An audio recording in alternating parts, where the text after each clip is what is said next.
Hello viewers, welcome to our channel. నేను మీ చరణ్ పరిమి. వరదలతోటి రెండు తెలుగు రాష్ట్రాలు మొత్తం మునిగిపోయే పరిస్థితులకు అయితే జారుకుంటూ ఉన్నాయి. తీవ్రంగా వరదలు వస్తున్నాయి అన్నమాట. నిజానికి ఏపీలో అయితే విజయవాడ ఎప్పుడు జరగనిది విజయవాడ అయితే మునిగిపోయింది. సో ఇక్కడ కొత్తగా ఒక ప్రశ్న వచ్చిందనమాట. విజయవాడ మునిగిపోయిన తర్వాత ఏపీలో కూడా ఒక కొత్తగా హైడ్రా కావాల్సిందేనా అని చెప్పేసి ఒక వాదన వచ్చింది. ఎందుకు ఈ వాదన అంటే, నిజానికి హైడ్రా తీసుకొచ్చింది అసలు విజయవాడ ఎందుకు మునిగింది, తర్వాత ఈ హైడ్రా అవసరమా, ఇవన్నీ ఒకసారి మనం గమనించి చూద్దాం. హైడ్రా ఎందుకు తీసుకొచ్చారనే దాన్ని గమనించి చూస్తే, ఈ కుంటలు, నాలాలు, చెరువులు ఏవైతే ఉన్నాయో వీటన్నిటినీ ఆక్రమించుకున్న అక్రమ కట్టడాల వల్ల చెరువులు వాటర్ అనేవి చెరువుల్లోకి వెళ్ళే అవకాశాలు లేకుండా వాటిని బ్లాక్ చేయడం వల్ల రోడ్లని అవని ఇవని చివరికి ఆ వాటర్ అంతా కూడా జనావాసాల్లోకి వచ్చేసి అపార్ట్మెంట్లలోకి వచ్చేసి మొత్తం కూడా వరదలమయమైపోయి హైదరాబాద్ అంతా ఇబ్బందులు పడుతూ వస్తుంది. ఒక మామూలు వానకే ఊరంతా ఉక్కిరి బిక్కిరైపోద్ది అనమాట. అంత పరిస్థితి ఎదుర్కొంటూ వస్తుంది. ఇప్పుడు కూడా రాత్రి నుంచి వాన ట్రాఫిక్ అంతా జాము, ఎక్కడ చూసినా కూడా రోడ్లన్నీ కూడా మొత్తం వరదలైపోయిందనమాట. చూస్తే నదుల్లాగా ఉంటాయి, రోడ్లాగా లేవు. వెనిస్ నగరంలాగా, వెనిస్ ఎలాగైతే నదిలో కట్టిన కట్టడాలాగా ఉంటాయో అదేవిధంగా హైదరాబాద్ ఇప్పుడు ప్రస్తుతానికి అలాగే ఉంది. ఆ కట్టడాలన్నీ నదిలో ఉన్నట్టున్నాయన్నమాట. సో ఇది ఇక్కడ ఉన్న పరిస్థితి. ఇదే తరహాలో ఇప్పుడు విజయవాడలో కూడా చూస్తే సగం మునిగిపోయి ఉంది. ఇంకా చెప్పాలంటే గుంటూరులో అయితే ఈరోజు ఒక కారులో ఒక టీచర్ అలాగే కొంతమంది విద్యార్థులు ఆ కారులో ప్రయాణిస్తూ ఉండగా మొత్తం ఈ వరద వాటర్ దెబ్బకి కారు కొట్టుకుపోయి అందరూ చనిపోయారు. ఆ టీచర్ కానీ అలాగే విద్యార్థులు కానీ. చాలా ఘోరమైన సంఘటన. విజయవాడ, గుంటూరు ప్రాంతాల్లో ఈ స్థాయి వరదలు ఎప్పుడూ చూడలేదు. నిజానికి ఆ మధ్యలో ప్రాంతంలో లంక ప్రాంతాలు ఏవైతే డౌన్లో ఉంటాయో అక్కడ వరదలు వస్తాయి. అక్కడ అన్నీ మునిగిపోతూ ఉంటాయి. మొత్తం లంక గ్రామాలు ఏవైతే ఉన్నాయో అవన్నీ కూడా. ఇప్పుడు అమరావతి అలాగే ఆ పక్కన ఉన్న గ్రామాలు, ఆ 30 గ్రామాలు కావచ్చు, ఇటువైపు విజయవాడ దగ్గర ఉన్న గ్రామాలు కావచ్చు, ఇవన్నీ కూడా మునుగుతూ ఉంటాయి. కానీ విజయవాడ నగరం అదేవిధంగా గుంటూరు అనేవి మునగడం తక్కువ. కానీ ఇప్పుడు భారీ స్థాయిలో వర్షాలు వచ్చేసి అది మునిగిపోవడం జరిగింది. సో ఇలా మునిగిపోతూ ఉంటే నిజానికి చిరంజీవి గారు కూడా ఈరోజు ఒక చిన్న ఆడియో అయితే ఒక వీడియో చేసి పెట్టారు. దాంట్లో ఏంటంటే, రెండు తెలుగు రాష్ట్రాల్లోనూ విపరీతమైన వరదలు వస్తున్నాయి, ప్రజలు బయటికి రాకుండా అప్రమత్తంగా ఉండండి, అదేవిధంగా మీరు ఏమైనా ప్రికాషన్స్ ముందే తీసుకోండి జాగ్రత్తలు అని చెప్పేసి చెప్పడం జరిగింది. సో దాంతోపాటు జ్వరాలు కూడా, డెంగ్యూ ఇవన్నీ కూడా విపరీతంగా వస్తున్నాయన్నమాట రెండు రాష్ట్రాల్లో. సో వీటికి సంబంధించి కూడా ఆయన మాట్లాడడం జరిగింది. సో ప్రజలకైతే ఒక హెచ్చరిక, ప్రభుత్వాలు చేయాల్సిన హెచ్చరిక ఇలాంటి వ్యక్తులు కూడా చేస్తూ ఉన్నారు, సినీ ప్రముఖులు కూడా, అలాగే ప్రభుత్వాలు కూడా చేస్తున్నాయి. కానీ ఈ విజయవాడకు సంబంధించి మాట్లాడుకోవాలంటే, ఎందుకు విజయవాడ మునిగిపోయింది అంటే, విజయవాడలో కూడా హైడ్రా రావాల్సిన అవసరం అంత ఉందా? హైడ్రా హైదరాబాద్లో మొత్తం కూలగొట్టేసి మొత్తానికి చెరువులన్నింటినీ కూడా పునరుద్ధరిస్తూ వెళ్తుంది. ప్రస్తుతం రోడ్ల మీదకి వచ్చి ఇబ్బంది పెడుతున్నాయి. అవన్నీ కూడా తిరిగి వాటి స్వస్థలానికి వెళ్ళిపోతాయి అన్నమాట. వాటి మార్గంలో అవి చేరుకొని ఈ వరదలను కంట్రోల్ చేస్తాయి. అదే పద్ధతిలో విజయవాడలో కూడా చాలా రోడ్లు ఇట్లా బ్లాక్ చేసి అక్రమ కట్టడాలు ఎన్నో నిర్మించారు కాబట్టి ఈ వరదలు ఈ విధంగా వస్తున్నాయి అనేది ఇప్పుడున్న ఆరోపణ. సో విజయవాడలో కూడా ఈ అక్రమ కట్టడాలను కూల్చడానికి హైడ్రా లాంటిది, వైడ్రానో ఏదో ఒకటి రావాలి అనేది ఇప్పుడున్న ప్రతిపాదన. నిజంగా ఇలాంటిది వస్తే చాలా బాగుంటుంది. ఎందుకంటే అక్రమార్కులకి అలాగే రియల్ ఎస్టేట్ వ్యాపారులకి కొంతమందికి అడ్డు అదుపు లేకుండా ఆక్రమించుకుంటూ పోయి గుల్ల చేసేస్తున్నారు అనమాట నగరాలని. మనం గమనించి చూస్తే ప్రతి నగరంకి, ఆ రాష్ట్రాలకి ఆర్థికంగా స్వావలంబన ఇచ్చేది, ఆర్థికంగా ఒక దన్నుగా నిలబడేవన్నీ కూడా ఒక ముఖ్యమైన నగరాలు ఉంటాయి. ఏ రాష్ట్రానికి ఆ రాష్ట్రం.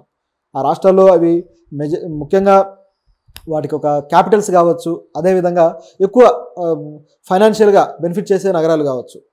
ఈ నగరాల్లో మాత్రం వరదలు ఎక్కువగా వస్తాయి ఇప్పుడు వర్షాలు వచ్చినా. మామూలు లోతట్టు ప్రాంతాల్లో అప్పుడప్పుడు వస్తాయేమో కానీ మామూలు నగరాల్లో బొత్తిగా రావు. కానీ ఇలాంటి మెట్రోపాలిటన్ నగరాల్లో, ఇంటర్నేషనల్ సిటీస్ అని చెప్పుకునే నగరాల్లో మాత్రం వస్తాయి. ఎందుకు వస్తాయంటే, అక్కడ మాత్రమే అక్రమార్కులు ఇష్టానుసారం వాళ్ళ అపార్ట్మెంట్స్ కట్టడం కావచ్చు, రియల్ ఎస్టేట్ చేయడం కావచ్చు, ఈ దందాలన్నీ నడిపిస్తారు.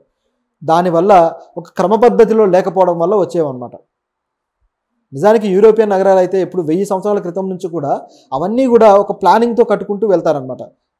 సో అవి ఎలా ఉంటాయంటే చాలా బాగుంటుంది వాటి పద్ధతి కూడా. పాత యూరోపియన్ నగరాలు మీరు గమనించి చూస్తే, లండన్ కావచ్చు, అదేవిధంగా వాటికన్ కావచ్చు, ఇలాంటివన్నీ గమనించి చూడండి. ఎలా ఉంటాయంటే సెంటర్లో ఒక మాన్యుమెంట్ ఐకాన్ ఏదైనా పెట్టుకుంటారు. వాళ్ళకైతే ఒక చర్చో లేకపోతే ఇంకోటో ఏదైనా పార్లమెంటో మాన్యుమెంట్ ఐకాన్ ఒకటి పెట్టుకొని అక్కడి నుంచి చుట్టుపక్కల సరౌండింగ్స్లో డెవలప్ చేస్తూ వెళ్తారంట. అది ఎలా ఉంటుందంటే సర్కిల్ ఓరియంటెడ్గా ఉంటుంది ఆ నగరం డిజైన్ అంతా కూడా. సో ఇలా సర్కిల్ ఓరియంటెడ్గా డిజైన్ చేసుకుంటూ కట్టుకుంటూ వెళ్ళినప్పుడు ఆ వాటర్ ఎటువైపు వెళ్ళాలి, ఏ పద్ధతిలో వాటిని మళ్లించాలి అనే దానికి ఒక కరెక్ట్ క్రమబద్ధమైన పద్ధతి ఉంటుంది. సో మధ్యలో ఎవరు ఏ అపార్ట్మెంట్ ఏది తీసుకొచ్చి అక్రమ కట్టడం కట్టినా ఆ డిజైన్ అనేది ఈజీగా తెలిసిపోతుంది ఇది మధ్యలో వచ్చింది అని. అలా రాకుండా ఒక క్రమ పద్ధతిలో మెయింటైన్ చేస్తారు. అదేవిధంగా మనకు సింధు నాగరికత టైంలో కూడా ఈ డ్రైనేజ్ సిస్టమ్ అంత పకడ్బందీగా ఉండేది. అంటే పై ఎత్తు నుంచి నీళ్లు కిందకి రావడము, అక్కడ నుంచి మళ్ళీ మరొక చోటుకి వెళ్ళడం అనే ఒక ఆర్డర్ ఏదైతే ఉందో చాలా అద్భుతంగా చేశారు గ్రౌండ్ వాటర్ పద్ధతి. సో ఇంత బాగా చేసిన ఇప్పుడు 2500 సంవత్సరాల క్రితం సంగతి ఇదంతా కూడా, క్రీస్తుపూర్వం 2500 సంవత్సరాలు. సో అప్పుడు ఇంత మంచి టెక్నాలజీ తోటి నగరాలను నిర్మించి కాపాడుకోగలిగిన భారతదేశ సంస్కృతి ఇప్పుడు మాత్రం ఈ విధంగా ముంచుకుంటుందన్నమాట. నగరాలన్నింటినీ కూడా ముంపుకు గురి చేసి లక్షల మంది జీవితాలతోటి ఆడుకునే పరిస్థితి క్రియేట్ అవుతుంది. ఎందుకు ఇలా జరుగుతుందంటే ఇలాంటి అక్రమార్కులను కట్టడి చేయకపోవడం వల్ల. నిజంగానే విజయవాడలో అలాగే ఏపీలో ఉన్న ముఖ్యమైన నగరాల్లో ఇలాంటి హైడ్రా లాంటిది అయితే ఒకటి రావాలి, కమిషన్ వచ్చి చర్యలు తీసుకోవాలి. సో ఇప్పుడు విజయవాడలో ఇది మునగడానికి కూడా కొన్ని రకాల చర్యలు కారణమయ్యాయి అన్నమాట. సో అదేంటనేది ఒకసారి గమనించి చూస్తే ఒక ఇంట్రెస్టింగ్ ఎలిమెంట్ ఉంది. నిన్న ఏం జరిగిందంటే విజయవాడలో బుడమేరు గేట్లు ఎత్తేసారనమాట. దాదాపు 11 గేట్లు ముందస్తు సమాచారం లేకుండా ఎత్తేసారు. దాంతో ఆ వాటర్ అంతా కూడా ఒక్కసారిగా ఫోర్స్ఫుల్గా వచ్చేసింది. సో దాంతో ప్రజల్ని కూడా ప్రభుత్వం ముందుగానే అప్రమత్తం చేయలేదు. ఇది నిజానికి ప్రభుత్వం తప్పే. ప్రజలను అప్రమత్తం చేస్తుంటే బాగుండేది, కానీ అలా చేయకపోవడం వల్ల పెద్ద నష్టం అయితే జరిగిపోయింది. ఇప్పుడు గొట్టిపాటి రవికుమార్ గారు ఏమంటున్నారంటే విజయవాడలో మేము కరెంట్ అంతా తీసేస్తాం ప్రస్తుతానికైతే, ఎందుకంటే దీనివల్ల వచ్చే ఇబ్బంది కావచ్చు, అదేవిధంగా ఉత్పత్తి చేయడానికి కూడా ఈ వరద వాటర్ వల్ల మాకు కుదరడం లేదు. సో అలాగే బొగ్గు కూడా తడిచిపోయింది. సో దీనివల్ల మేము ఏదైతే పవర్ ఉత్పత్తి ఉందో దీన్ని చేయలేకపోతున్నాము, వాటర్ అంతా కూడా ఎత్తిపోయాల్సిన అవసరం అయితే ఇప్పుడు ఏర్పడింది అని చెప్పేసి ఆయన కూడా చెప్పుకుంటున్నాడు. ఎందుకు ఇంత పరిస్థితి వచ్చింది? ప్రభుత్వమే ఇబ్బందులు పడిపోయి పవర్ ప్రొడక్షన్ కూడా ఆపాల్సిన పరిస్థితి వస్తుందన్నమాట. అంతటి ఇబ్బంది క్రియేట్ చేసుకుంది ప్రభుత్వం. నిజానికి ఇది సాల్వ్ చేయగలిగిన విషయమే.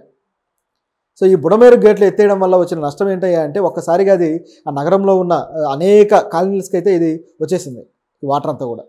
ఆ కాలనీస్ ఏంటి అనేది ఒకసారి చూద్దాం. మనం చూస్తే ఆ బుడమేరు కట్ట తెగిపోయింది రావడం వల్ల, ఫోర్స్ఫుల్గా రావడంతో ఆ కడలూరు దగ్గర బుడమేరు కట్ట తెగిపోయి ఎన్ని ప్రాంతాలు ఇదైపోయాయంటే షాబాదు, కొత్తూరు, తాడేపల్లి, అలాగే జక్కంపూడి వైఎస్ఆర్ కాలనీ, అలాగే Gollapudi road, Sitara centre, milk factory, Urmila Nagar, Ramarajya Nagar, పాత రాజేశ్వరిపేట, కొత్త రాజేశ్వరిపేట, నందమూరి నగర్, ఇందిరానాయక్ నగర్, ఆంధ్రప్రభ కాలనీలు బుడమేరు వరద ముంచెత్తింది.